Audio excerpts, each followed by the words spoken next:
दरवर्षीप्रमाणे याही वर्षी ग्रामस्थ मंडळ नाणेगाव तालुका पेणी यांच्या वतीने अखंड हरिनाम सप्ताहाचे आयोजन शुक्रवार दिनांक 13 फेब्रुवारी ते शनिवारी 14 फेब्रुवारी 2026 रोजी करण्यात आले होते। यंदा या सप्ताहाला 36 वर्ष पूर्ण झाली असून 30 तप पूर्ण झाल्याने आनंदात आणि मोठ्या भक्तिमय वातावरणात हा नामजप यज्ञ सोहळा पार पडला।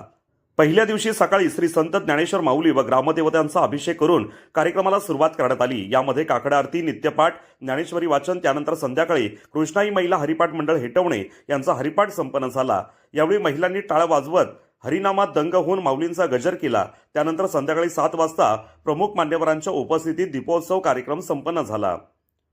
या कार्यक्रमाला खरेदी विक्री संचालक बापू दळवी, कृषी उत्पन्न बाजार समिती सभापती महादेव मानकर, खासदार धैर्यशील पाटील यांची कन्या सई पाटील, ज्येष्ठ कार्यकर्ते रामशेठ पाटील, महाराष्ट्र पोल्ट्री योद्धा संघटना अध्यक्ष अनिल खामकर, माजी सरपंच गजानन मोरे, पंचायत समिती सदस्य सुशांत खाकर, कमल दत्ता पवार, हबप दिगंबर महाराज राऊत, हबप ओम महाराज दळवी, मदन पाटील दवणसर, पोलीस पाटील गणेश ढेणे, उपसरपंच हरेश पाटील यांच्यासह वारकरी संप्रदायातील अनेक मंडळी तसेच गावातील ग्रामस्थ मोठ्या संख्येने उपस्थित होते।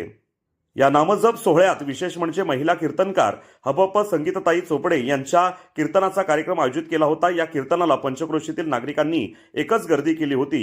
यावेळी कृपाळू सज्जन तुम्ही संत जन या संत तुकाराम महाराजांच्या चरणाचा सारांश देताना कीर्तनकारांनी विविध उदाहरणे देऊन श्रोत्यांची मने जिंकली। आपल्या शैलीत कीर्तन सादर करताना महिला व ग्रामस्थ या कीर्तनात रंगून गेले होते।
Hare